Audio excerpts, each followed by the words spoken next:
The manila envelope tumbles from the clouds at 8,000 feet, spinning end over end through the morning sky above Montana's Glacier National Park. Inside, 30-year-old passenger manifests and flight logs that were supposed to have burned with Flight 447 in 1994. Rebecca. Chun pulls her hiking boots tighter against the rocky outcrop, watching the envelope's impossible descent through her binoculars. The wind carries it toward her like a message from the dead, and something cold settles in her stomach. She's been searching for answers about her father's disappearance for 3 decades, but she never expected them to literally fall from the sky. The morning had started like any other anniversary pilgrimage. Rebecca drives the same winding road to Glacier National Park every September 12th, parks at the same trailhead, and hikes to the overlook where she last spoke to her father over the radio. Captain David Chun, veteran pilot of Rocky Mountain Charter Service, had been flying a routine cargo run from Kalispell to Great Falls when his voice crackled through the static one final time. Mayday. Mayday. Engine failure, going down fast. That was 30 years ago. No wreckage was ever found. Rebecca adjusts her father's old aviation watch on her wrist, the metal warm from her pulse. At 42, she spent more years searching for him than she had with him, but the ritual continues. Every year, same trail, same questions echoing in the mountain silence. This year feels different. She'd noticed it in the weeks leading up to the anniversary. Phone calls that hung up when she answered. A black sedan parked across from her Seattle apartment building. Mail that arrived already opened. Her editor at the Pacific Northwest Tribune had finally approved her investigation into unsolved aviation mysteries, giving her the resources to dig deeper into cases like her father's. Someone, it seemed, didn't want her digging. The envelope hits a thermal updraft and spirals higher before beginning its final descent toward the tree line below. Rebecca scrambles down the rocky slope, her heart hammering against her ribs. Whatever's in that envelope wasn't meant to survive Flight 447's crash. Someone has kept it hidden for 30 years. The manila paper catches on a pine branch 20 feet up, swaying like a flag of surrender. Rebecca tests the branch's strength before hauling herself up, bark scraping against her palms. The envelope is addressed in faded blue ink. Rocky Mountain Charter Service, Confidential, D. Chun, Captain. Her father's name in official typewriter font makes her hands tremble. Inside, she finds photocopied passenger manifests for flights dating back to 1993, all bearing her father's signature as pilot in command. But these aren't the routine cargo runs she remembers from his flight logs at home. The manifests list passengers with names that don't match the weights recorded, destinations that don't align with filed flight plans, and most disturbing of all, payments in cash amounts that dwarf what Rocky Mountain Charter typically charged. One manifest, dated 3 days before his final flight, shows a passenger listed only as J. Morrison, flying from a private airstrip near the Canadian border to an unlisted destination marked with GPS coordinates. The payment, $50,000 cash. Rebecca's father had never mentioned passenger flights, especially not passengers paying $50,000 to fly in his single-engine Cessna.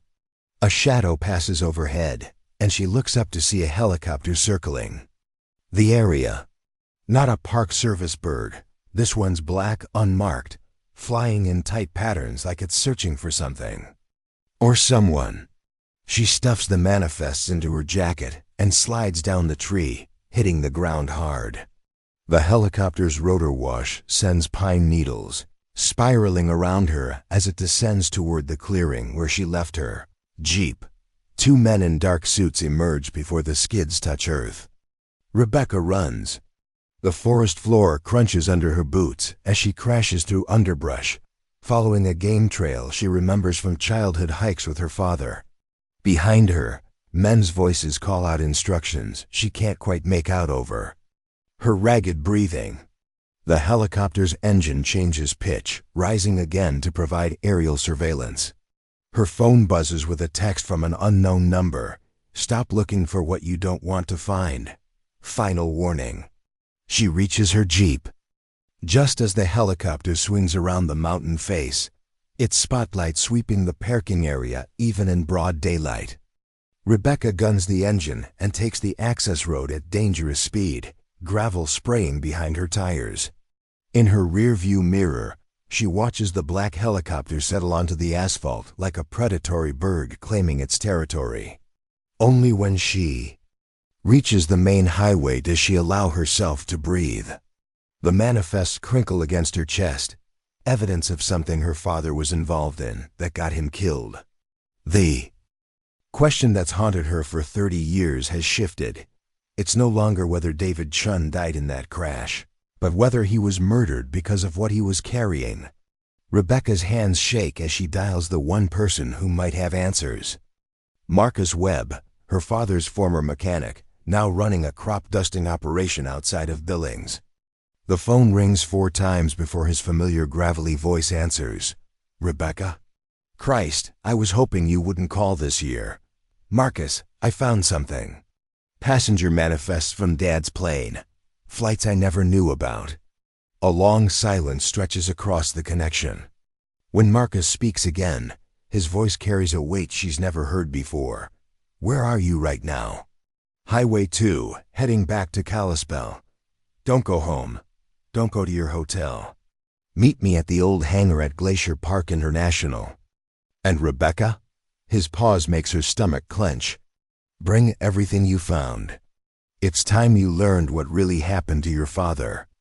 Glacier Park International Airport sits like a forgotten outpost at the edge of the Flathead Valley, its single runway stretching into wheat fields that turn gold under the afternoon sun. Rebecca parks behind the maintenance hangar where her father once kept his Cessna, the same building where she learned to change spark plugs and read weather patterns before she could drive. Marcus Webb emerges from the shadows of the hangar's open bay, wiping grease from his hands with a red shop rag. At 68, he moves with the careful precision of a man who spent decades around spinning propellers and high-voltage ignition systems. His weathered face shows relief when he sees her, but something else too, a kind of resigned dread. You look like hell, kiddo, he says, using the nickname that always made her feel safe as a child. Someone's following me, Marcus. Men in suits, helicopters. What aren't you telling me about Dad's last flight? Marcus glances around the empty tarmac before ushering her inside the hangar. The familiar smell of aviation fuel and WD-40 brings back memories of Saturday mornings spent here with her father, learning about lift and drag while he preflighted his aircraft. Now the space feels different, charged with secrets that have aged like wine in a cellar. Show me what you found, Marcus says. Rebecca spreads the passenger manifests across his workbench, the pages crackling under the fluorescent lights. Marcus studies them with the intense focus she remembers from his aircraft inspections, but his expression grows darker with each document. Jesus Christ, he whispers, running his fingers over her father's signature. I told him this would happen. I begged him to stop. Stop what? Marcus, these manifests show Dad flying passengers for huge amounts of cash. Passengers who don't exist according to his official flight logs. Marcus walks to a locked tool cabinet and retrieves a metal lockbox from behind his spare alternators. Inside, Rebecca sees photographs, more flight documents, and what looks like correspondence in her father's handwriting. Your father wasn't running drugs, if that's what you're thinking, Marcus begins, his voice heavy with the weight of carried secrets. He was running people, but not criminals, refugees, families fleeing persecution, witnesses to war crimes, people who would die if they were sent back to their home countries. Rebecca stares at him, processing this revelation. An underground railroad, in the air. The State Department had unofficial policies in the early 90s. Certain immigration cases that couldn't go through normal channels. Your father had military contacts from his Air Force days, people who knew he could be trusted. They'd route these special cases through him. Marcus pulls out a photograph of her father standing next to his Cessna with a family. A woman holding a small child, a man with haunted eyes. They're smiling, but the gratitude in their faces is almost desperate. The Kosovar family, Marcus explains. David flew them out in March of '94. The woman's husband had been documenting ethnic cleansing. If they'd been deported, they would have been killed within hours of landing in Belgrade.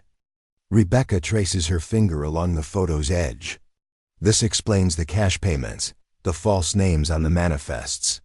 But it doesn't explain why someone wants these records buried. Who else knew about this operation? That's where it gets complicated. Marcus locks the tool cabinet again, as if the act might contain the dangers spilling out around them. Rocky Mountain Charter Service was legitimately owned by Tom Brennan, but he was getting funding from somewhere else. Government money, but not the kind that shows up in budgets. Black operations funding. The pieces begin connecting in Rebecca's mind like a dark constellation. Dad discovered something about the funding, something that got him killed. 3 days before his last flight, David came here in the middle of the night, scared out of his mind. He'd been going through financial records for the charter service and found payments that didn't match the refugee flights. Large amounts of money flowing in from sources he couldn't identify. Marcus retrieves another document from his lockbox, a handwritten note in her father's distinctive script. "Ma, if something happens to me, look into Brennan's partnership with Blackwater Industries." The refugee flights were cover for something bigger. They're moving more than people. Rebecca's blood runs cold. Blackwater Industries was a private military contractor that became synonymous with covert operations and international scandal. If her father had stumbled onto one of their operations while conducting his humanitarian flights, he would have become an immediate liability. You think Brennan was using Dad's rescue flights to mask arms dealing, or worse. I think your father found out that the people funding his good work were using Rocky Mountain Charter for very bad work. And I think Tom Brennan killed him to keep it quiet. Marcus shows her the final piece of evidence, a newspaper clipping. From September 1994, 2 weeks after her father's disappearance. The headline reads, "Local charter service owner dies in climbing accident." Below it, a photo of Tom Brennan's twisted body at the base of a cliff in Glacier National Park. 2 weeks after Dad vanished, Brennan supposedly fell while hiking. Alone, his death closed down Rocky Mountain Charter Service permanently. All records were sealed as part of the estate settlement. Rebecca studies the newspaper photo. Something about the staged quality of the scene bothers her. The way Brennan's body lies too perfectly positioned. The hiking gear that looks unused. The convenient absence of witnesses. Or someone killed Brennan to clean up loose ends. She says. Marcus nods grimly. Which means whoever's really behind this is still out there. Still covering their tracks. A car engine growls outside the hangar, growing louder as it approaches. Marcus kills the lights, and they move to the small window overlooking the parking area. A black SUV with tinted windows idles near Rebecca's Jeep, its occupants invisible. Behind the dark glass, "How did they find us so fast?" Rebecca whispers. Marcus is already moving, stuffing the documents back into his lockbox. "Your phone. They're tracking your phone." Rebecca pulls out her device and sees the screen has been remotely activated, the GPS function running, even though she'd turned it off. Someone has been monitoring her location in real time. "There's a back exit through the parts storage," Marcus says, grabbing a canvas bag from under his workbench. "Take these documents. There's someone you need to meet, someone who worked the refugee operation with your father." "Who?" "Sarah Morrison. She was the contact person for placing the families once David got them across the border. She's been hiding in plain sight for 30 years, working as a school counselor in Whitefish." "But Rebecca," Marcus grabs her arm as more vehicles arrive outside. "If I'm right about Blackwater, then Sarah Morrison knows who really killed your father, and why they're still hunting anyone connected to those flights." The sound of car doors slamming echoes through the hangar. Rebecca counts at least 4 vehicles, maybe more. Through the window, she sees men in tactical gear spreading out around the building with military precision. Marcus presses the canvas, bag into her hands. There's a service tunnel that connects to the old fuel storage area. It comes up behind the flight school building. My truck is parked there, keys under the floor mat. What about you? Someone has to slow them down. Give you time to reach Sarah before they do. Rebecca's throat tightens with the same fear she felt 30 years ago when her father's voice disappeared from the radio. Marcus, I can't lose you too. You won't, kiddo. But right now, you're the only one who can finish what your father started. Find Sarah Morrison, learn the truth, and make sure these bastards pay for what they did. The hangar's main door begins to rattle as someone tests the lock. Rebecca squeezes Marcus's hand once, then disappears into the darkness of the storage tunnel, carrying her father's secrets toward an uncertain reunion with the past. The tunnel beneath Glacier Park International reeks of decades-old aviation. Fuel and rust, its concrete walls sweating moisture in the autumn chill. Rebecca crawls through the narrow space, the canvas bag of documents clutched against her chest like armor. Behind her, she hears the distant sound of the hangar door being forced open, followed by shouting voices that echo through the underground. Passage. Marcus's truck sits exactly where he promised, a battered Ford pickup that looks like it survived more Montana winters than most people. The keys rest under a floor mat worn thin by work boots, and the engine turns over with a reluctant growl that reminds her of its owner's voice. As she drives toward Whitefish, Rebecca forces herself not to look back at the airport. Whatever's happening to Marcus, her presence would only make it worse.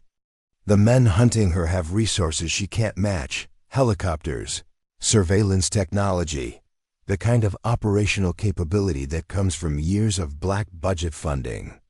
But they don't have what she has: a father's love that transcends death, and the desperate need to understand why good people sometimes disappear without a trace. Whitefish Middle School sits on the edge of town like a brick-and-mortar promise of normalcy, its parking lot filled with minivans and SUVs waiting for the final bell. Rebecca parks across the street and studies the building through Marcus's cracked windshield, trying to reconcile this suburban institution with the underground network that once smuggled refugees across international borders. According to the documents Marcus gave her, Sarah Morrison has worked here as a guidance counselor for 15 years, helping troubled kids navigate the challenges of adolescence.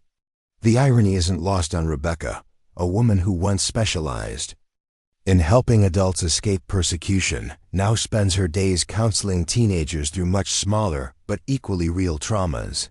The school bell rings, and within minutes, the parking lot fills with the controlled chaos of dismissal. Rebecca watches.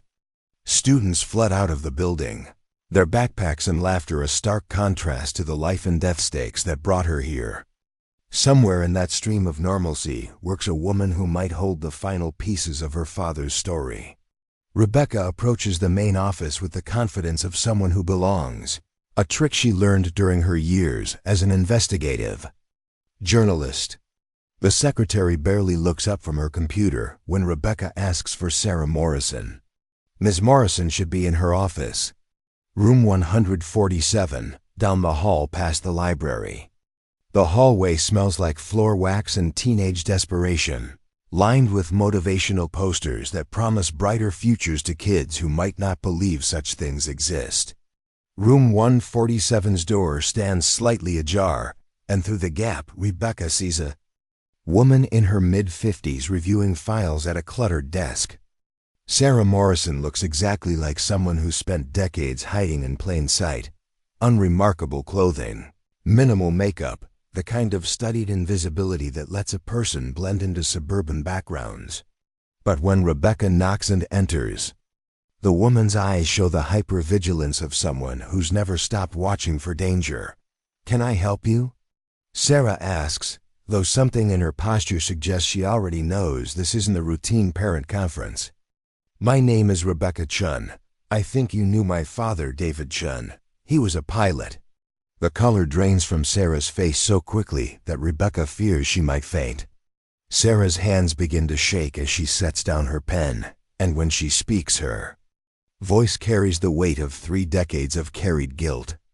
"I wondered when this day would come," Sarah whispers. "I've been preparing for it since the moment your father's plane disappeared."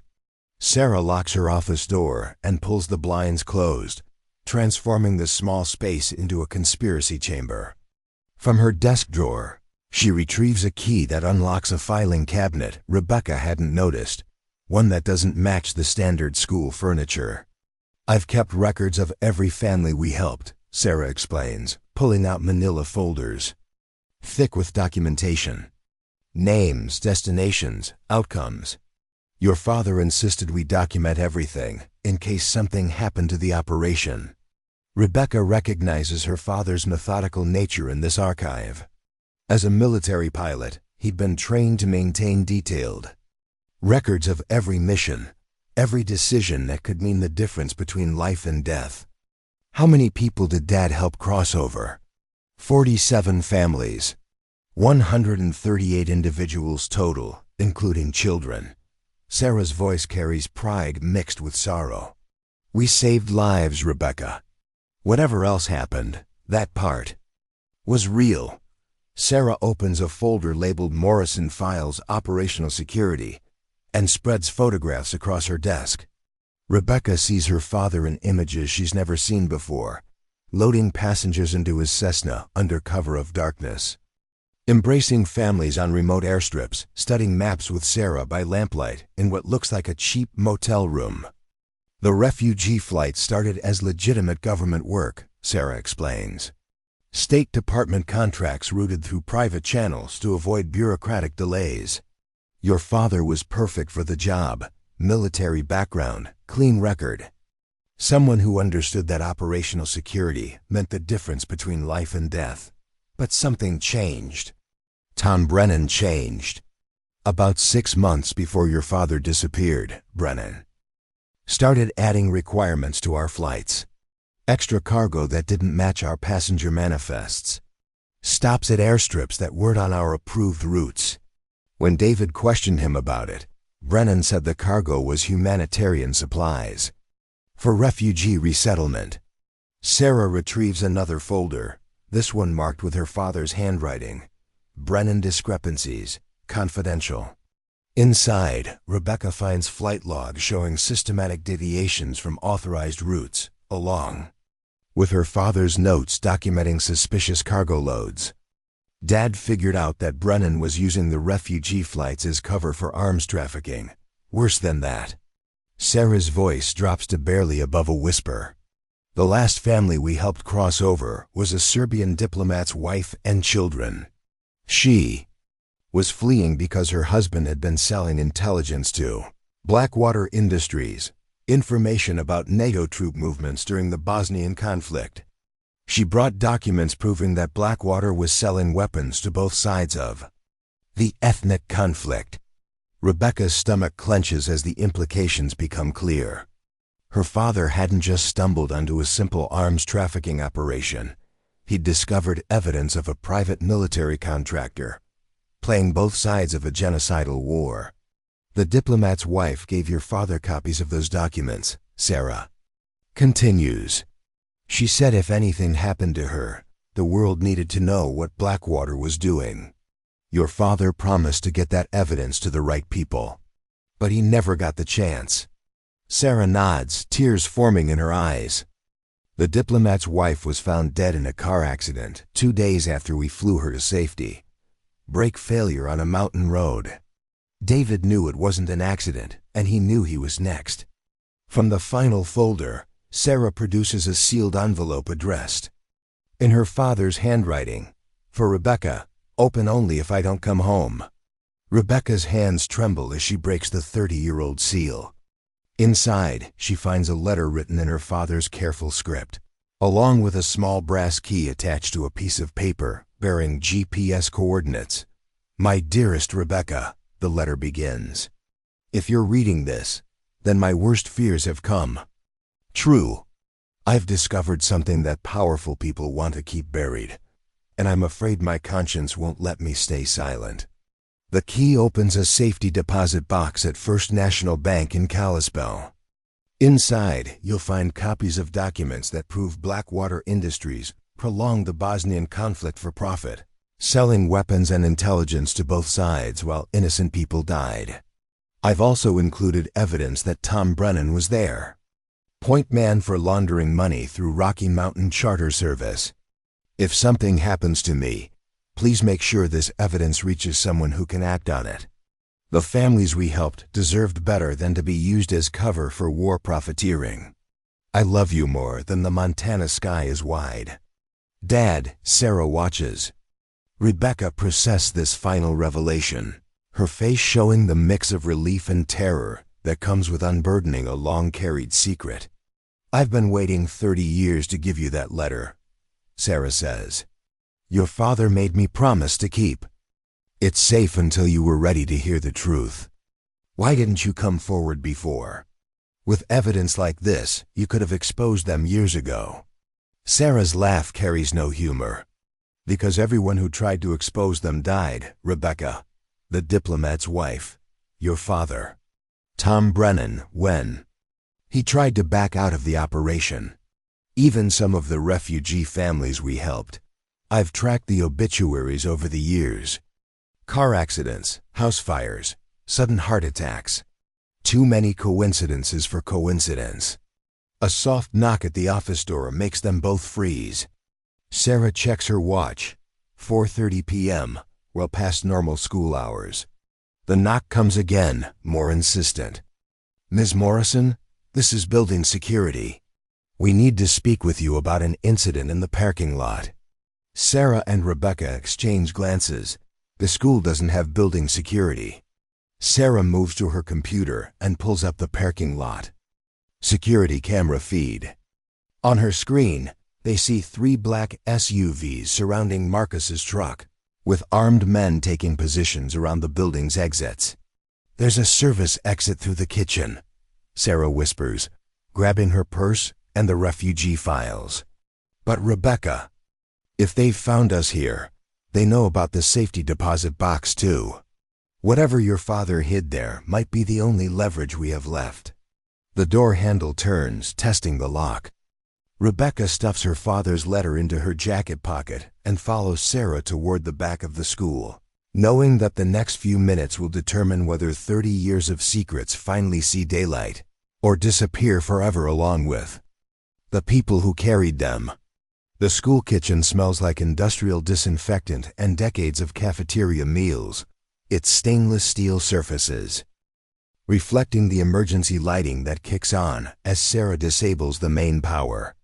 Rebecca follows her through the maze of prep tables and dishwashing stations, their footsteps echoing against tile floors that have witnessed thousands of ordinary lunch periods. The service door leads to the loading dock, Sarah whispers, checking her phone for messages. From there, we can reach the staff parking area without being seen from the main lot. Behind them, the sound of splintering wood suggests their pursuers have abandoned subtlety. Rebecca hears boots on linoleum, moving with military precision through the school's corridors. These aren't local security guards or even federal agents following protocol. These are private contractors with kill orders. Sarah pushes open the service door and they emerge into the loading dock's concrete. Embrace. The afternoon sun feels harsh after the fluorescent dimness of the kitchen, but it also reveals something that makes Rebecca's heart sink. 2 more black SUVs positioned to cover the staff parking area. They've surrounded the entire building. Rebecca observes, scanning for alternative escape routes. Not entirely. Sarah points toward a maintenance shed at the edge of the school property. There's a utility easement that runs behind the baseball fields. It connects to residential streets on the other side of the woods. They sprint across the open ground between the loading dock and the shed, expecting shouts or gunfire at any moment. But the contractors seem focused on the building's main exits, perhaps assuming their targets will try to leave through more obvious routes. The maintenance shed's door hangs open, revealing lawnmowers and field equipment arranged with the obsessive neatness of a dedicated groundskeeper. Sarah leads Rebecca to the back wall, where a section of chain-link fence has been cut and folded back to create an unofficial access point. The maintenance crew uses this to move equipment between the school and the baseball complex, Sarah explains as they squeeze through the gap. Most people don't know it exists. The utility easement beyond the fence runs along a creek bed, overgrown with Montana brush that provides natural concealment. As they follow the narrow path through the undergrowth, Rebecca finds herself thinking about the families her father helped cross borders much more dangerous than this suburban chase scene. How did they do it? She asks Sarah as they navigate around a fallen log. The refugee families. How did they find the courage to leave everything behind? The same way you're finding it now, Sarah replies without breaking stride. When staying becomes more dangerous than leaving, courage isn't optional anymore. The path emerges from the woods onto Maple Street, a residential area where the biggest excitement usually involves debates over lawn care and snow removal schedules. Sarah leads Rebecca to a modest ranch house with a for sale sign planted in the front yard. Safe house, Sarah explains, producing a key from under a fake rock near the front steps. I've been maintaining it for emergencies since 1995.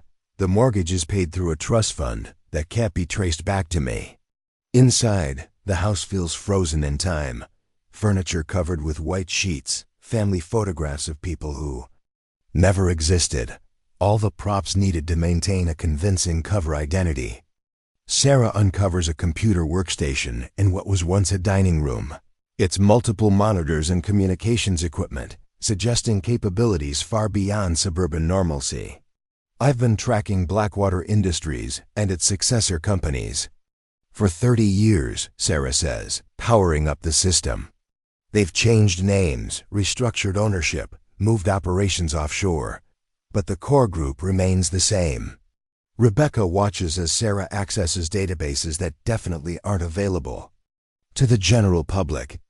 Financial records, government contracts, personnel files, the kind of information that requires either significant hacking skills or inside access. You're not just a school counselor. Former CIA analyst. I specialized in tracking private military contractors during the Bosnia conflict. When I discovered what Blackwater was doing, I tried to report it through official channels. Instead of investigating, my superiors transferred me to a desk job and suggested I consider early retirement. Sarah pulls up a file labeled Current Blackwater Assets, showing a web of interconnected companies spanning multiple countries. At the center of the web sits a name Rebecca recognizes from recent headlines: Meridian Security Solutions, a private contractor that's been involved in controversial operations across 3 continents. Meridian is Blackwater's current incarnation, Sarah explains. Same people, same methods, bigger budget. They've got government contracts worth billions, and they've never been held accountable for what they did in Bosnia, or what they did do my father. Sarah accesses another file, this one containing surveillance photographs of the men who've been hunting them. Rebecca recognizes several faces from the airport hangar and the school parking lot. Marcus Webb was right about one thing, Sarah says grimly. These aren't government agents. They're Meridian contractors tasked with eliminating anyone who can connect them to the Bosnia operation. The statute of limitations has run out on most of their crimes, but war crimes have no expiration date.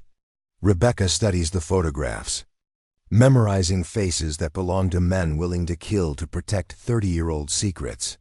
What about the evidence Dad hid in the safety deposit box? Is it enough to expose them? If we can reach it before they do. But that's going to be the challenge. Sarah brings up a map of Kalispell showing the locations of all major banks. First National is in the heart of downtown, surrounded by buildings they can easily surveil. They'll be watching every approach. Then we need a distraction. Something that draws their attention away from the bank. Sarah's expression shifts to something that might be admiration. You sound like your father. He always said the best way to handle superior forces was to make them fight on multiple fronts. From her equipment cabinet, Sarah retrieves two cell phones and a small device that looks like a garage door opener, encrypted communications, and a remote detonator. There's an abandoned warehouse on the outskirts of town where I've stored ... insurance policies over the years. Explosives, weapons, the kind of supplies that might level the playing field. Rebecca takes the phone and detonator, feeling their weight like promises of violence she's never made before. You've been preparing for this fight for 30 years. I've been preparing for the day when running would no longer be an option. When the only choice left would be to stand and fight, regardless of the odds. Sarah's computer chimes with an incoming message from an encrypted source. The text makes Rebecca's blood run cold. Marcus Webb died resisting arrest at Glacier Park International. Suggest you surrender before more people get hurt. Rebecca stares at the screen, grief and rage warring in her chest. Marcus had been like a second father to her, the keeper of her dad's memory and the bridge between her childhood and the terrible truth she's now facing. I'm sorry, Rebecca, Sarah says softly. Marcus was a good man. He didn't deserve to die. For your father's secrets. Neither did Dad. Neither did any of the families you helped. Rebecca's voice hardens with resolve. How many people have to die before someone stops these bastards? That depends on whether we can get to that safety deposit box and make sure the evidence your father died protecting finally sees daylight. Sarah powers down the computer and begins gathering equipment. False identification documents, cash, weapons that suggest she's been planning for this confrontation longer than Rebecca realized. There's something else you need to know, Sarah says as she loads a pistol with practiced efficiency. The letter your father left mentioned GPS coordinates along with the bank information. Those coordinates don't point to anything in Kalispell. They point to a location in Glacier National Park. Rebecca checks the coordinates on her phone's mapping application. The location sits in a remote area of the park, miles from any established trail or campground. What's out there? That's what we need to find out. But first, we need to reach that safety deposit box before Meridian realizes we've left the school. Once we have your father's evidence, we can decide whether to run or fight. Sarah hands Rebecca a bulletproof vest and a jacket to cover it. Either way, after tonight, hiding won't be an option anymore. For any of us.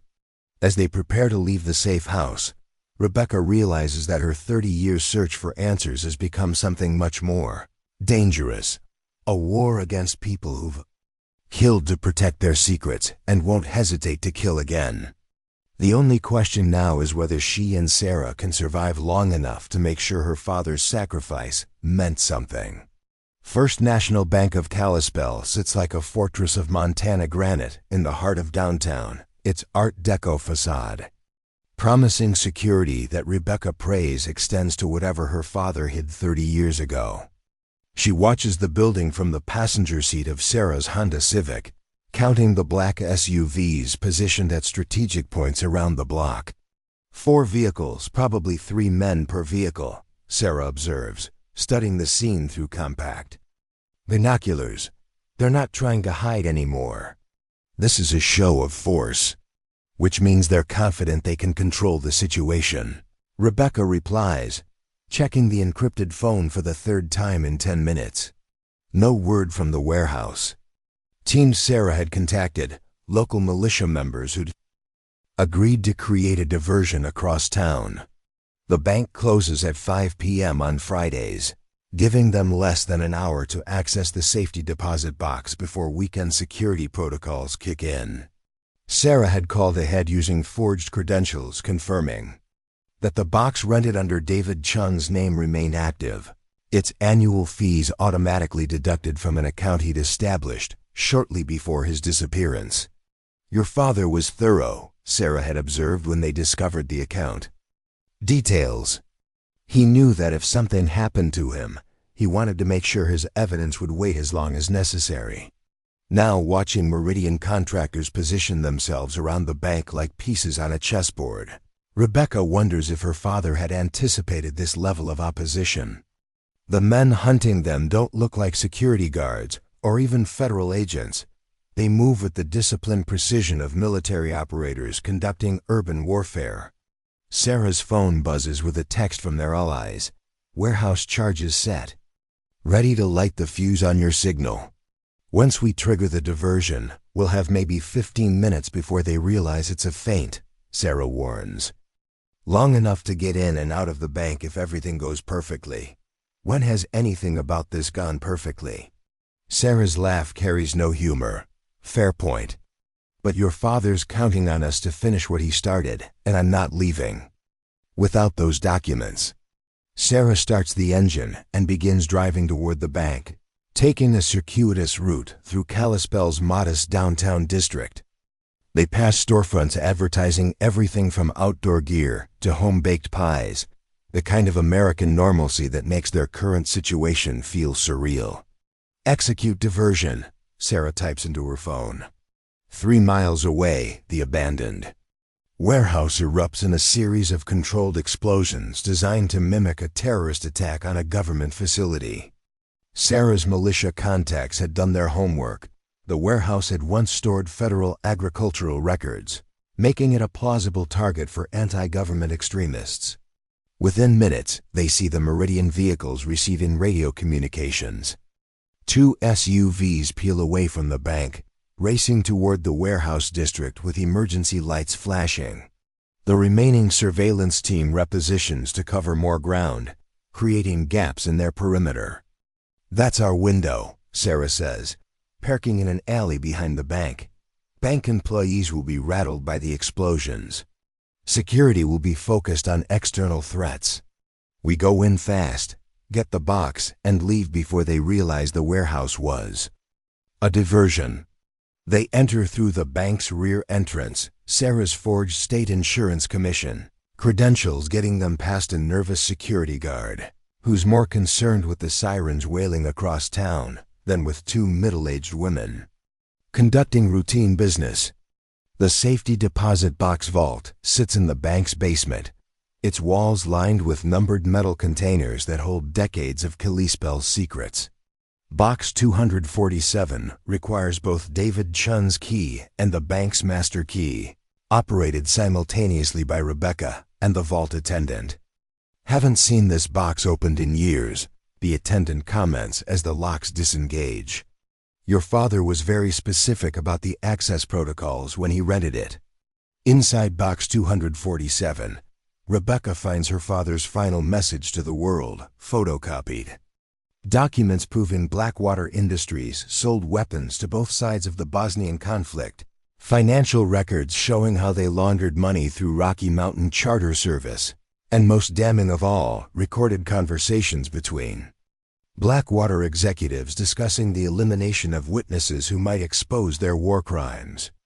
But beneath the documents lies something unexpected. A second brass key, smaller than the first, attached to a leather cord, along with a handwritten note. The whole truth is buried where we scattered Mom's ashes. GPS coordinates are accurate to within 10 feet. Trust no one except Rebecca. DC. Rebecca's throat tightens as she remembers the day they scattered her mother's ashes in Glacier National Park, at a scenic overlook where her parents had gotten engaged 25 years earlier. Her father had insisted on hiking to the exact spot her mother had chosen, carrying the urn himself despite his grief. "What is it?" Sarah asks, noticing Rebecca's reaction. "Dad buried something else at Mom's memorial site in the park." Rebecca shows her the second key and coordinates. "This isn't just about the Blackwater evidence anymore. There's something else he wanted me to find." Above them, the sound of heavy footsteps on the bank's main floor suggests their window of opportunity is closing. Sarah checks her phone. The warehouse diversion has been exposed as a decoy. and Meridian teams are returning to their original positions. We need to go, now. They stuff the documents into Sarah's bag and head for the vault exit, but the stairwell door opens before they can reach it. 2 Meridian contractors descend the steps, their weapons drawn but held low to avoid alarming the bank staff. Ms. Morrison, Ms. Chun, the lead contractor says in a voice that suggests this confrontation was inevitable. You've caused us considerable difficulty over the past few days. Rebecca recognizes him from Sarah's surveillance photos. Jake Brennan, Tom Brennan's younger brother, who joined Blackwater shortly after his brother's death. The family resemblance is strong, but where Tom had possessed a nervous energy, Jake radiates the cold confidence of a professional killer. Your father was a good pilot, Jake continues, approaching them with predatory patience. It's unfortunate. He couldn't have been content with the refugee work. Everyone involved made good money, helped some deserving families, contributed to American interests abroad. A perfect arrangement. Until Dad discovered you were using those flights to cover war crimes, Rebecca replies, surprised by the steadiness of her own voice. Until your father developed an inconvenient conscience, Jake corrects. Same problem my brother had. Same problem you're having now. Sarah's hand moves slowly toward her concealed weapon, but Jake tracks the motion with professional awareness. I wouldn't, he warns. My associate upstairs is monitoring bank security cameras. Any aggressive action on your part will result in a very public shootout that won't end well for innocent bystanders. The vault attendant, finally sensing the danger, starts to back away from the group. Jake signals for him to stop. Actually, we're going to need you to open one more box, Jake tells the attendant. Box 191, company business. Rebecca watches in horrified fascination as Jake produces his own key for box 191. Inside, she sees stacks of cash, foreign passports, and what appears to be a comprehensive list of government officials who've accepted Blackwater payments over the years. Insurance policies, Jake explains, stuffing the contents into a briefcase. Your father wasn't the only one who believed in keeping detailed records. What do you want from us? Sarah asks. The same thing we wanted from your father 30 years ago. Silence, permanent silence. Jake closes the briefcase and signals to his associate upstairs. The difference is, this time we're prepared to offer you a choice. Jake produces a tablet showing live surveillance footage of a house Rebecca doesn't recognize at first. Then she sees the address number and realizes it's her apartment building in Seattle, with Meridian contractors positioned around the entrances. You can walk away from this investigation and return to your comfortable life as a journalist, Ms. Chun. Write stories about local politics and restaurant reviews. Forget about your father's dramatic theories and conspiracy fantasies. And if I refuse? Jake swipes to another camera feed, this one showing Sarah's school in Whitefish. Parents are arriving for what appears to be a scheduled evening event, unaware that armed men are positioned in the parking lot. Then tomorrow's headlines will describe a tragic shooting at a middle school guidance counselor's office. A disturbed former student seeking revenge against the educator who failed to help him. Very sad, very believable. Sarah's face goes pale as she recognizes the children and families on the screen. Kids she's counseled through family crises, parents who trust her with their most vulnerable moments. You bastard, she whispers. I'm a businessman, Ms. Morrison. I solve problems using the most efficient methods available. Killing children would be inefficient, but threatening them serves our purposes quite well. Jake extends his hand toward Rebecca. Your father's documents, please. All of them, including whatever else you found in that box. Rebecca looks at Sarah, seeing her own desperation reflected in the older woman's eyes. They've come too far to surrender now. But Jake's leverage is absolute, innocent lives hanging in balance, with no guarantee that compliance will actually save anyone. The choice her father faced 30 years ago now falls to her: remain silent and let war criminals escape justice, or fight back knowing that innocent people will pay the price. Rebecca's hand tightens around her father's documents as she realizes there might be a third option, one that requires the same courage her father showed when he chose to hide evidence instead of destroying it. Rebecca's fingers trace the edge of her father's documents as Jake Brennan waits for her surrender, his cold smile suggesting he's already won this 30-year-old game. But instead of handing over the evidence, she steps closer to Sarah, close enough to whisper without being overheard. "The GPS coordinates," she breathes, barely moving her lips. "Dad didn't just hide documents. He hid something that makes these papers irrelevant." Sarah's eyes widen with understanding. Whatever David Chun buried at his wife's memorial site, it was important enough to risk everything for, more important than the Blackwater documents currently in Rebecca's hands. "Your father's evidence." "Ms. Chun," Jake repeats, extending his hand with practiced patience. "We don't have all day." Rebecca makes a decision that would have made her father proud. She hands Jake the briefcase containing David Chun's carefully preserved documents. 30 years of evidence proving Blackwater Industries committed war crimes in Bosnia. Jake accepts the briefcase with visible relief, apparently believing that Rebecca has chosen self-preservation over justice. He signals to his associate upstairs, and the tablet screen showing threatened locations go dark. "A wise choice," Jake says. "You'll find that forgetting about your father's conspiracy theories will lead to a much longer and happier life." But as Jake and his partner prepare to leave the vault, Rebecca plays her final card. "You should know that my editor at the Pacific Northwest Tribune is expecting my story by Monday morning," she tells Jake. "If I don't file something about my investigation into Rocky Mountain Charter Service, he's going to start making calls. To the FBI, to congressional oversight committees, to investigative journalists who specialize in private military contractors." Jake stops walking, his professional composure cracking slightly. "You're bluffing." "Am I? Check my email history. Check my phone records. I've been building a network of sources for weeks, and they all know I came to Montana looking for answers about Flight 447. Sarah follows Rebecca's lead, adding her own thread to the trap they're weaving. "The school district has copies of my personnel files, including my former CIA employment. If something happens to me now, investigators will want to know why a retired intelligence analyst with expertise in Balkan conflicts suddenly became target." Jake's partner whispers something urgently in his ear, probably warning that their window of operational security is closing. Killing Rebecca and Sarah might have been feasible when they were isolated targets, but turning them into high-profile martyrs would bring exactly the kind of scrutiny Meridian has spent 30 years avoiding. "You have 48 hours to convince your editor that your investigation was a dead end," Jake tells Rebecca. "After that, we'll revisit our arrangement."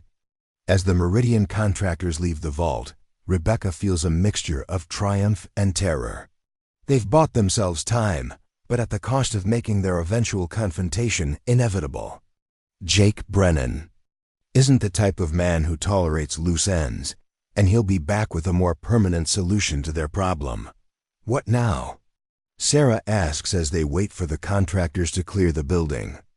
"Now we find out what Dad really wanted me to discover. The documents in that briefcase were copies, important, but not unique. Whatever he buried in the park is something Meridian doesn't know exists." They leave the bank through separate exits, Sarah creating a diversion by triggering a minor car accident in the parking lot while Rebecca slips out through the loading dock. The Meridian surveillance team follows Sarah, assuming she's the primary threat due to her intelligence background. Rebecca retrieves Marcus's truck from where she'd hidden it behind a grain elevator and drives toward Glacier National Park, following roads she'd traveled countless times during her annual pilgrimages to her parents' memorial sites.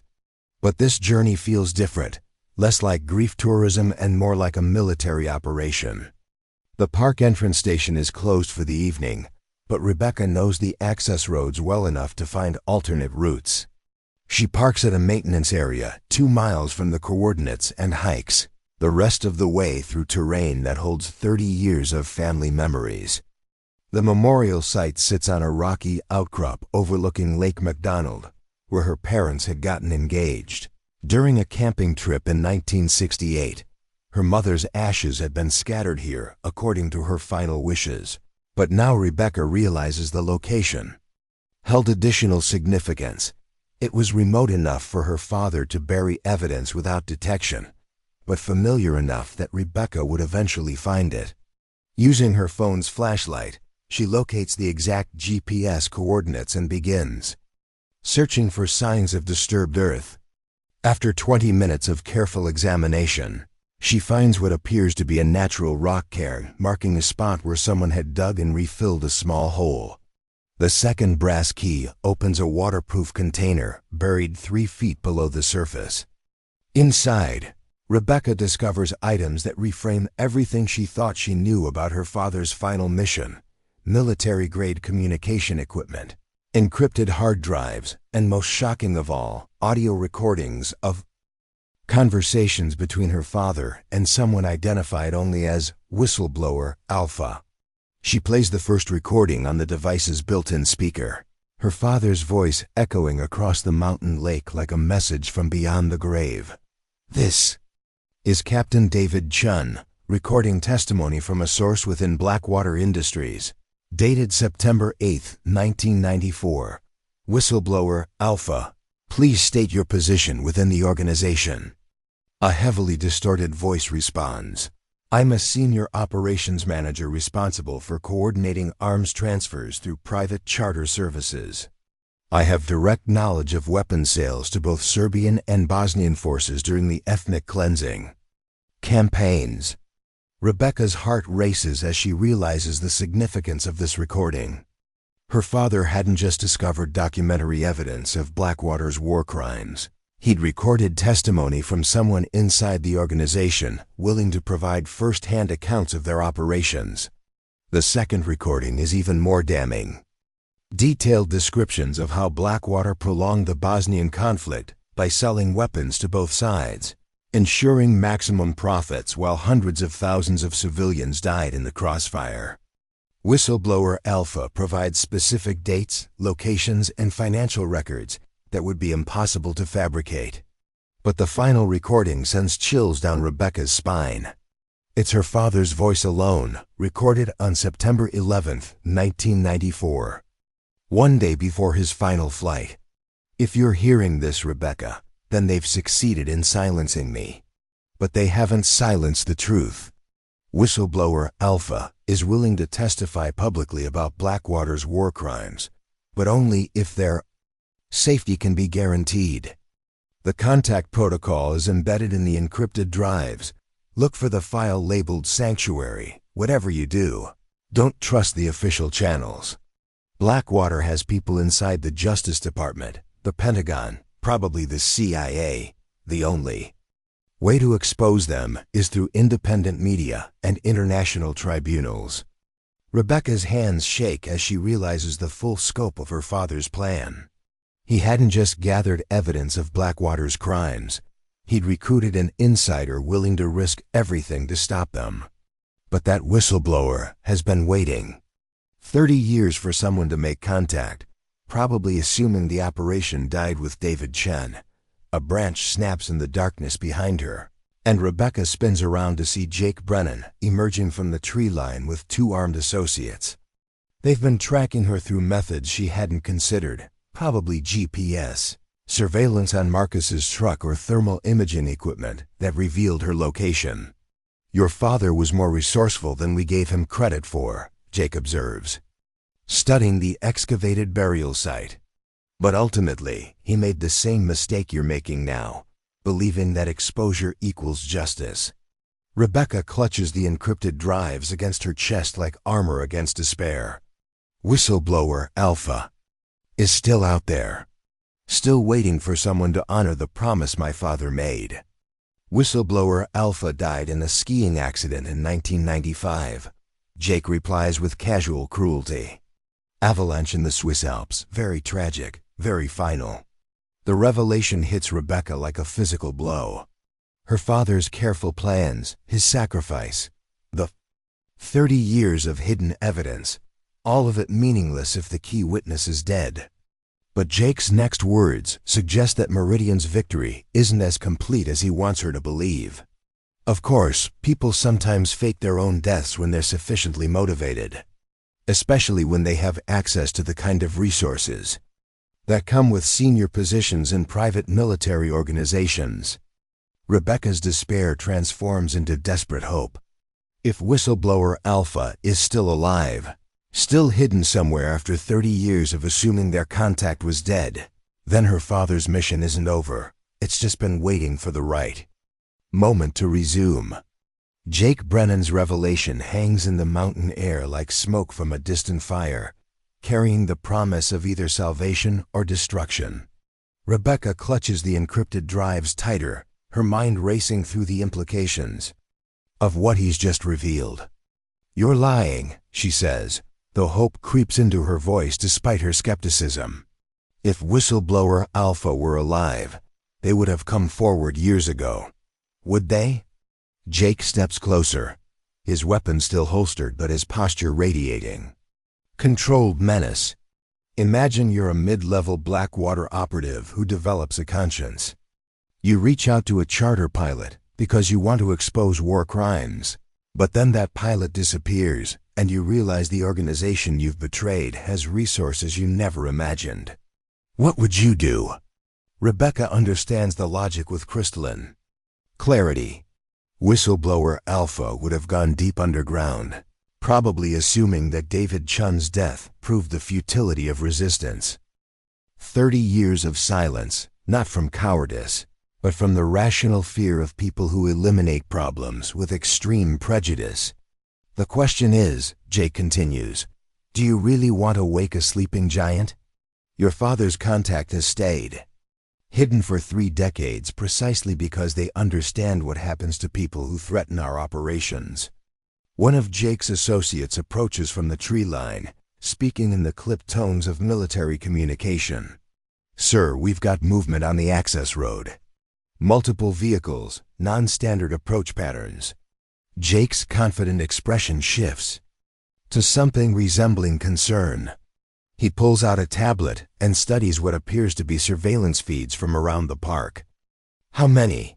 At least 4 vehicles. Moving without lights. Coordinated timing. This isn't park service or local law enforcement. Rebecca feels a spark of hope as she realizes Sarah Morrison hasn't abandoned her. The older woman's CIA training and militia contacts are apparently more extensive than she'd revealed. And now Rebecca has backup arriving, just when Jake seemed to have gained the upper hand. "Your partner is more resourceful than we anticipated," Jake admits, his tone suggesting professional respect mixed with annoyance. "But this changes nothing. You're still outnumbered, outgunned, and fighting people who've been eliminating problems for 30 years.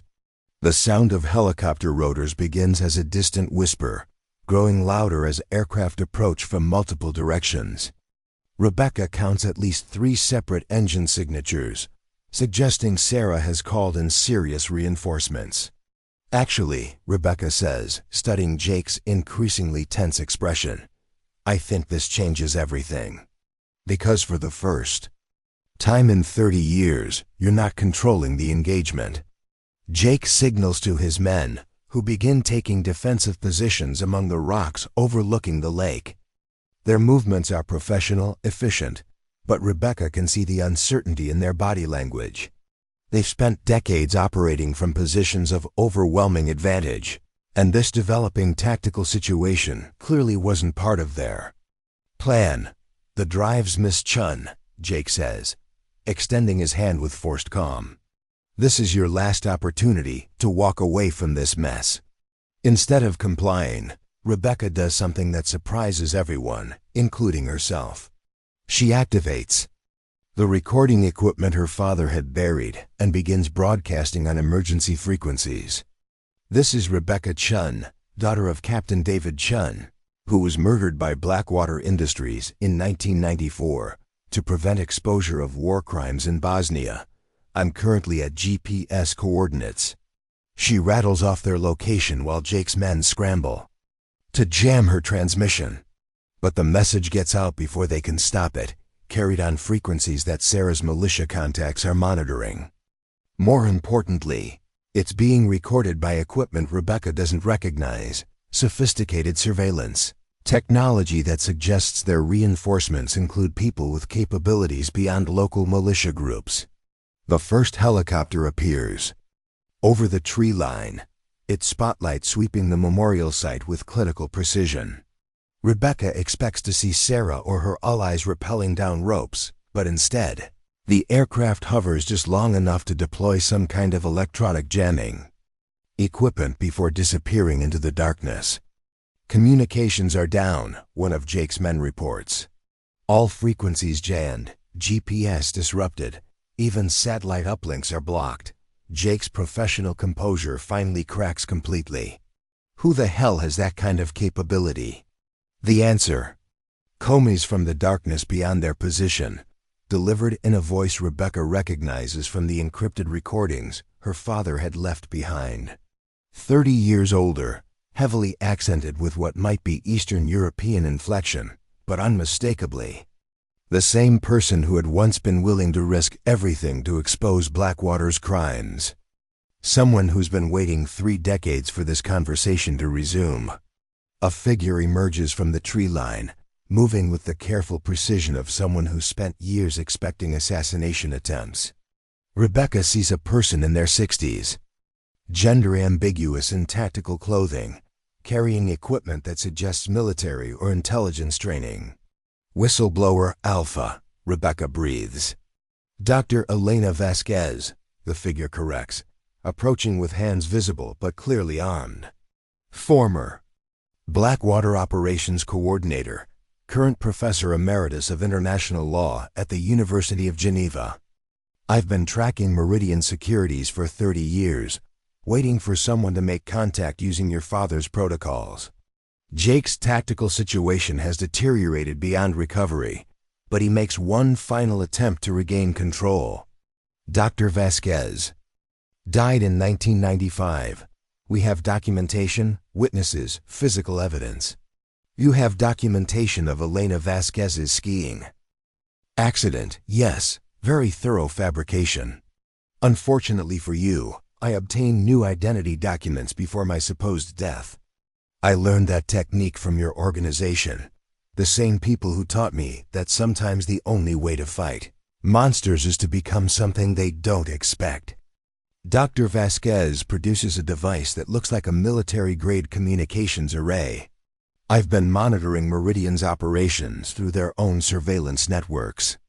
Every crime, every cover-up, every murder over the past 30 years. All documented, all admissible in international courts. She activates the device, and suddenly the area fills with the sound of helicopters from multiple directions. But these aren't Sarah's militia reinforcements. They're international criminal court investigators, accompanied by Swiss intelligence operatives and U.S. Marshals operating under sealed federal warrants.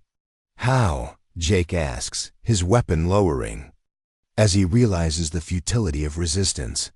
Your father was more thorough than you knew, Dr. Vasquez tells Rebecca.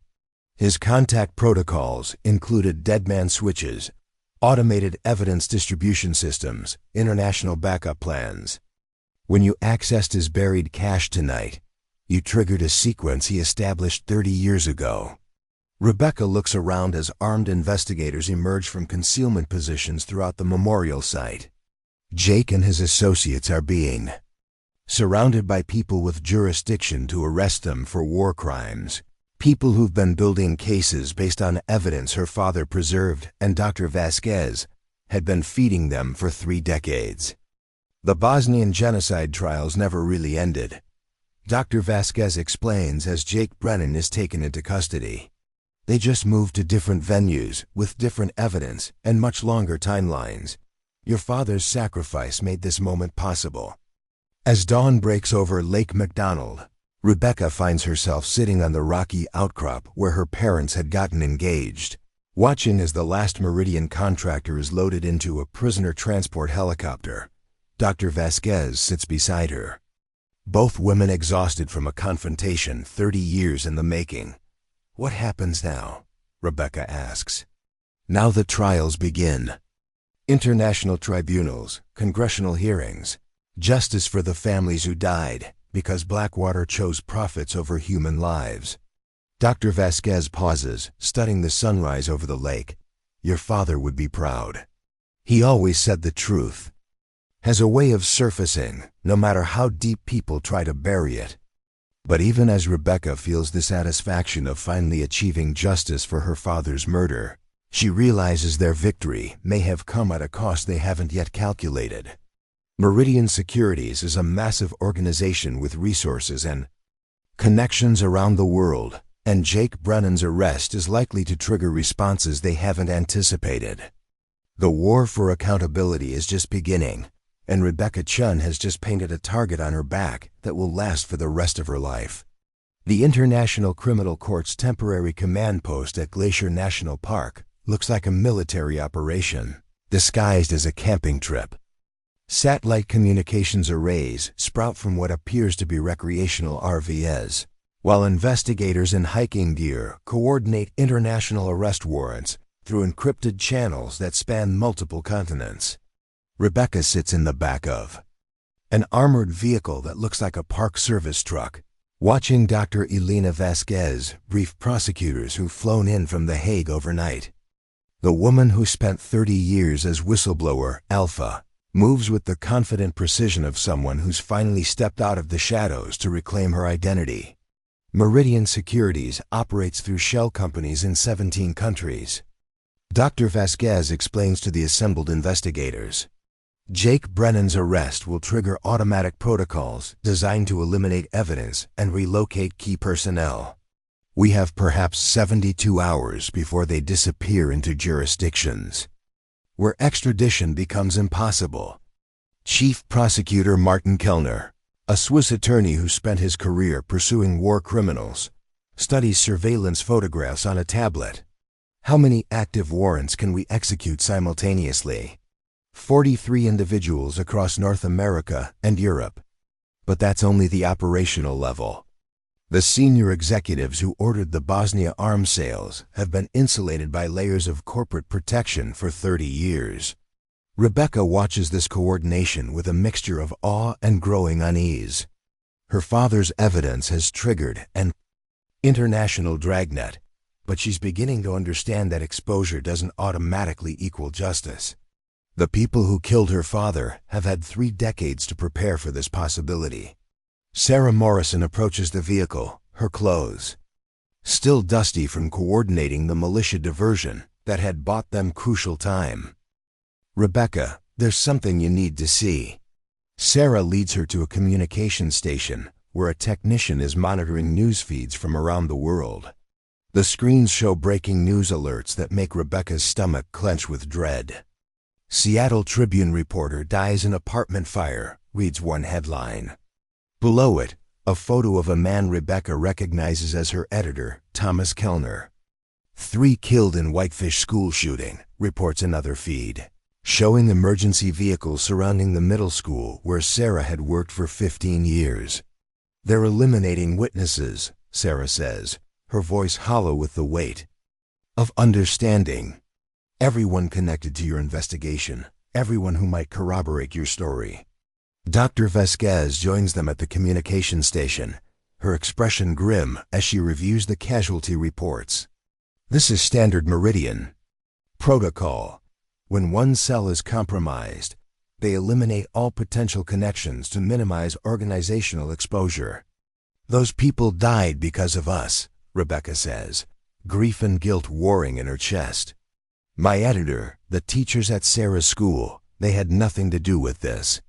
They died because Meridian Securities operates like a terrorist organization. Dr. Vasquez corrects firmly. Your father understood this risk when he chose to preserve evidence instead of staying silent. The question now is whether their deaths will be meaningless or whether they'll serve as evidence of the very crimes we're trying to prosecute. Chief Prosecutor Kellner approaches their group, his phone pressed against his ear as he coordinates with colleagues across multiple time zones. When he ends the call, his expression suggests the situation has become more complicated. "We've lost jurisdiction in 4 countries, he reports. Meridian's legal team is challenging our warrants on procedural grounds, claiming the evidence was obtained through illegal surveillance. They're buying time while their people disappear." Rebecca feels the weight of 30 years of sacrifice, threatening to collapse into legal maneuvering and bureaucratic delays. "What about Jake Brennan? He confessed to killing my father. His confession was given under duress, according to his attorneys. Without corroborating evidence, it won't be sufficient for conviction in most jurisdictions." Dr. Vasquez pulls out a secure satellite phone and begins dialing. "Then we need to provide corroborating evidence, the kind that can't be challenged on procedural grounds." She speaks rapidly in what sounds like Russian, then German, then English with various international contacts. Rebecca realizes that whistleblower Alpha hasn't spent 30 years simply hiding. She's been building a network of allies across multiple countries, preparing for exactly this moment. "I've activated dead man switches in 6 countries, Dr. Vasquez announces after completing her calls. "If Meridian succeeds in suppressing the evidence here, backup copies will be released simultaneously through media outlets they can't control." "What kind of backup copies?" Sarah asks. "Everything. Financial records, operational reports, recorded conversations, video surveillance. 30 years of documentation proving that Meridian Securities is a criminal organization masquerading as a legitimate business." Rebecca watches the coordination with growing admiration for the woman her father had trusted with his most dangerous secrets. Dr. Vasquez hasn't just preserved evidence. She's created a global insurance policy that makes suppression impossible. But even as Rebecca feels hope returning, her secure phone buzzes with an incoming call from an unknown number. The voice that answers when she picks up makes her blood run cold. "Ms. Chun, this is Senator Patricia Morrison of the Senate Intelligence Committee. I believe you're acquainted with my daughter Sarah." Rebecca looks at Sarah Morrison, seeing confusion and growing horror in her friend's eyes. The woman who'd helped coordinate refugee rescues, who'd spent 15 years counseling troubled teenagers, who'd risked everything to help expose Meridian Securities. She's the daughter of a U.S. senator. "I wasn't aware Sarah had family in government," Rebecca says carefully. "Sarah has been estranged from our family for many years, due to philosophical differences about America's role in international affairs. However, her current activities have created a situation that threatens national security interests." Dr. Vasquez grabs the phone from Rebecca's hand, her expression shifting to something that might be recognition mixed with betrayal. "Senator Morrison," she says into the device, "I should have realized." Sarah's access to CIA resources, her ability to maintain safe houses, her network of militia contacts. "She's been reporting to you all along." Sarah's face goes pale as the accusation hangs in the mountain air. "That's not true. I haven't spoken to my mother in over 20 years. Haven't." Dr. Vasquez checks her satellite phone for messages from her international contacts. "My backup networks are reporting pressure from their own governments. Files are being classified, witnesses are being relocated, evidence is disappearing from secure servers." "Then we're back where we started," Rebecca says, feeling the weight of her father's sacrifice, threatening to become meaningless again. 30 years of hiding evidence, and they're still powerful enough to suppress it. Not necessarily. Sarah pulls out a device Rebecca hasn't seen before, a small recording unit connected to what appears to be a satellite uplink. "I've been documenting my conversations with my mother's representatives for months, including their explicit instructions to obstruct your investigation and Eliminate witnesses who might corroborate your father's evidence. She activates the device, and Rebecca hears Senator Morrison's voice discussing the permanent solution to the Meridian problem. The recording makes it clear that Sarah's mother isn't just protecting ongoing operations. She's covering up her own involvement in the Bosnia arms trafficking. Senator Patricia Morrison was the congressional liaison who approved funding for Blackwater's Balkan operations, Sarah explains. She knew they were selling weapons to both sides, and she authorized it because it served American strategic interests. My mother isn't protecting national security. She's protecting herself from war crimes prosecution. Dr. Vasquez listens to the recording with growing excitement. This changes everything. If we can prove that current government officials were complicit in the original crimes, it becomes impossible to claim national security privilege. But how do we get this evidence to prosecutors who won't be intimidated by political pressure? Rebecca asks. The answer comes from an unexpected source. Jake Brennan, overhearing their conversation from the prisoner transport vehicle, begins laughing with genuine amusement. You people still don't understand how this works, he calls out. Senator Morrison isn't protecting the government from embarrassment. The government is protecting Senator Morrison because she has dirt on everyone who's held power for the past 30 years. Jake's guard allows him to approach their group, apparently confident that escape is impossible in their current location. Your mother, he tells Sarah, has been Meridian's inside contact since 1993. Every operation, every cover-up, every witness elimination, she either approved it or provided the intelligence that made it possible. That's impossible, Sarah says, but her voice lacks conviction. Is it? How did you think we always stayed one step ahead of federal investigations? How did we know exactly which prosecutors were getting close to exposing us?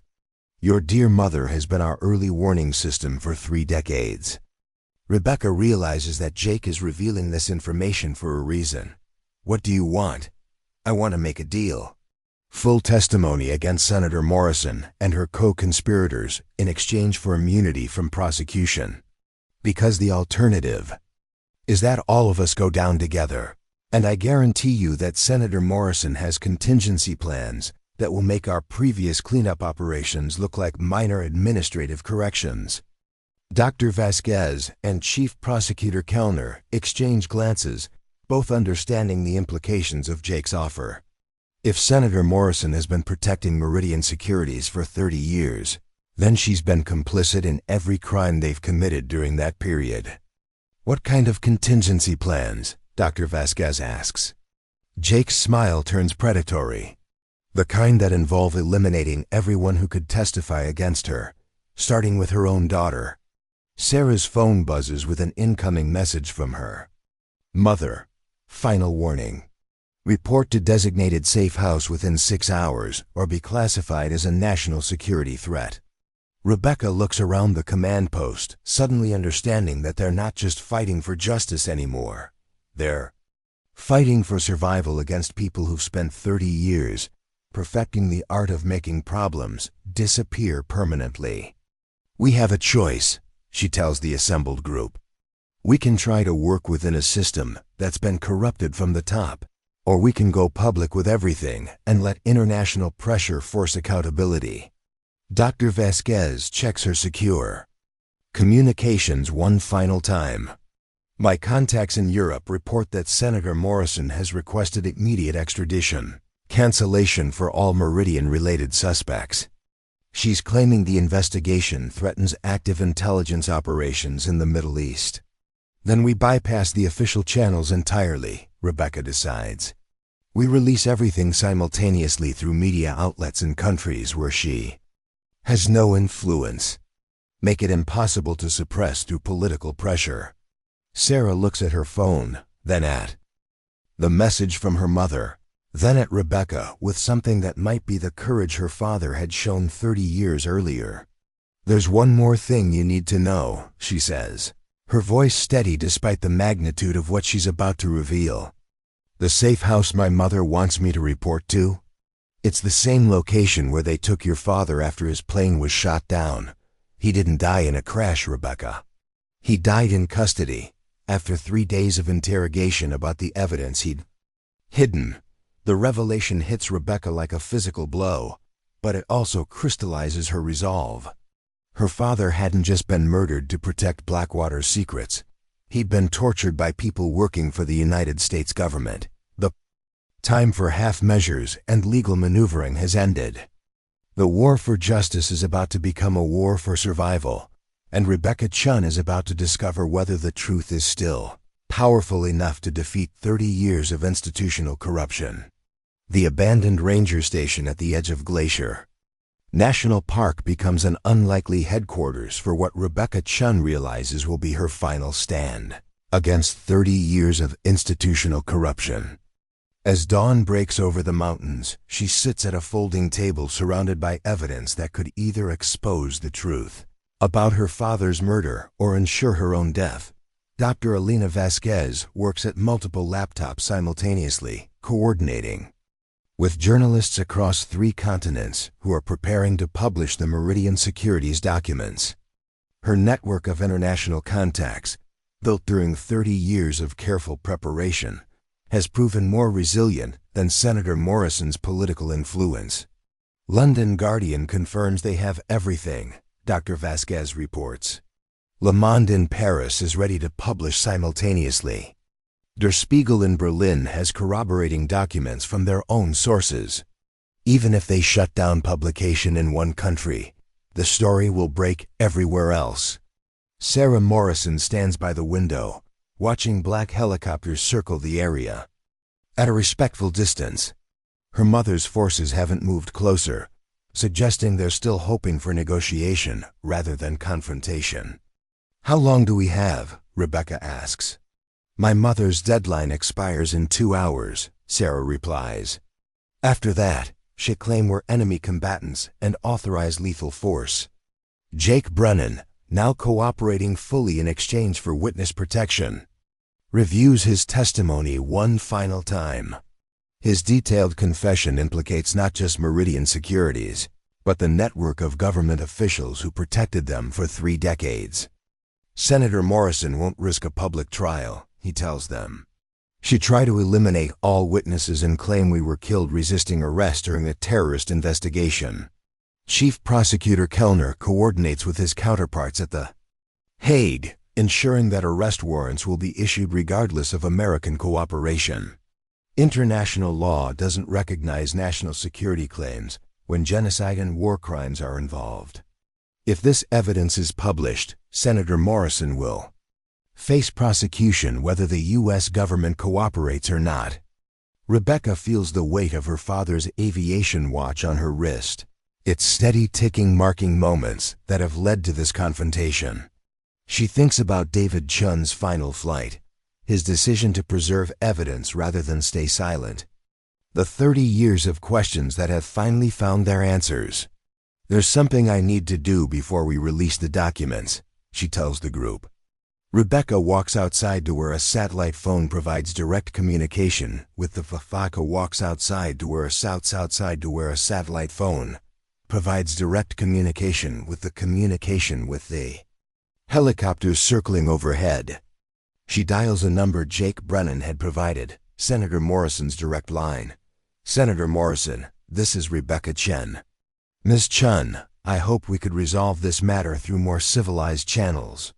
Senator Morrison's voice carries the confidence of someone who's never doubted her ability to control situations.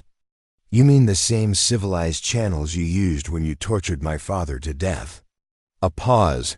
"Your father was a national security threat who chose ideology over patriotism.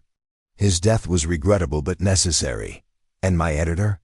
The teachers at Sarah's school, were they national security threats too? Collateral damage in service of a greater good. Sometimes difficult decisions are required to protect American interests." Rebecca looks around at the people who've risked everything to expose the truth. Dr. Vasquez, who spent 30 years in hiding. Sarah Morrison, who chose justice over family loyalty. Chief Prosecutor Kellner, who's challenging American power. On behalf of international law, I have a counter-proposal, Senator. You have 1 hour to surrender yourself to International Criminal Court custody. If you don't, we publish everything, not just the Meridian documents, but Sarah's recordings, proving your direct involvement in covering up war crimes. You're bluffing. Publishing classified documents is an act of treason. Publishing evidence of genocide is an act of justice. And frankly, after 30 years of wondering what happened to my father, I don't care about the personal consequences anymore. Rebecca ends the call and nods to Dr. Vasquez, who begins the final upload sequence to media outlets worldwide. Within minutes, the documents that David Chun died protecting begin appearing on news websites across multiple continents. The reaction is immediate and overwhelming. European television networks interrupt regular programming to report on evidence of American involvement in Bosnian war crimes. Social media explodes with documentation of Meridian Security's operations. Congressional offices are flooded with calls demanding Senator Morrison's resignation. It's working, Chief Prosecutor Kellner reports as he monitors international responses. The European Union is calling for an emergency session to address American war crimes. The UN Security Council is scheduling hearings. This story is too big to suppress now. Through the window, Rebecca watches the circling helicopters change formation, apparently receiving new orders. Instead of maintaining surveillance distance, they begin landing at the ranger station. But the people who emerge aren't Meridian contractors or government agents. They're FBI investigators armed with arrest warrants for Senator Morrison and her co-conspirators, operating under international pressure that has made further cover-ups impossible. Senator Patricia Morrison has been taken into custody at her Washington office, the lead FBI agent reports. She's being held for extradition to The Hague pending war crimes charges. The Justice Department is cooperating fully with international prosecutors. Rebecca feels a strange mixture of triumph and emptiness as she realizes her 30-year quest for answers has finally reached its conclusion. Her father's sacrifice has been vindicated, but the cost in innocent lives makes victory feel hollow. Sarah Morrison approaches her as the FBI agents coordinate with Chief Prosecutor Kellner. "What will you do now?" "I don't know," Rebecca admits. "I've spent my entire adult life searching for the truth about Dad's disappearance. Now that I have it, I'm not sure who I am without that mission." Dr. Vasquez joins their conversation, her expression showing the same mix of relief and uncertainty. "Your father left you more than evidence, Rebecca. He left you an example of someone who chose justice over safety, truth over comfort. That example doesn't end with exposing Meridian Securities." "What do you mean?" "There are other stories like this. Other cover-ups, other families who deserve answers, other criminals who think they're protected by political connections. Your father's investigation is over, but his work continues." Rebecca looks around at the people who've become her unlikely family, a former CIA analyst turned school counselor, a Swiss prosecutor fighting for international justice, a whistleblower who spent 30 years waiting for the right moment to act. They've proven that truth can defeat power when enough people are willing to risk everything for justice. The Pacific Northwest Tribune needs a new investigative editor, Rebecca says, feeling a sense of purpose that extends beyond her personal grief. "I think I know exactly what kind of stories we should be covering." As the sun sets over Glacier National Park, Rebecca Chun walks to the overlook where she'd scattered her mother's ashes and spoke to her father's memory for 30 years. But tonight, instead of questions, she brings answers. Instead of grief, she brings justice. Her father's final flight has finally reached its destination, and the sky above Lake McDonald has never looked clearer. 6 months later, Rebecca's series Hidden Wars, America's Secret Conflicts, wins the Pulitzer Prize for International Reporting. Senator Patricia Morrison is convicted of war crimes by the International Criminal Court and sentenced to life in prison. Meridian Securities is dissolved, its assets seized to compensate victims of the Bosnian conflict. But for Rebecca, the most meaningful outcome is simpler. Every year on September 12th, she returns to Glacier National Park not to ask questions, but to honor her father's memory by continuing the work he died protecting. The truth, as David Chun had always believed, finds a way to surface, no matter how deep people try to bury it. The mountain lake reflects the sky like a mirror, and Rebecca Chun finally understands that some flights, no matter how long delayed, always reach their intended destination.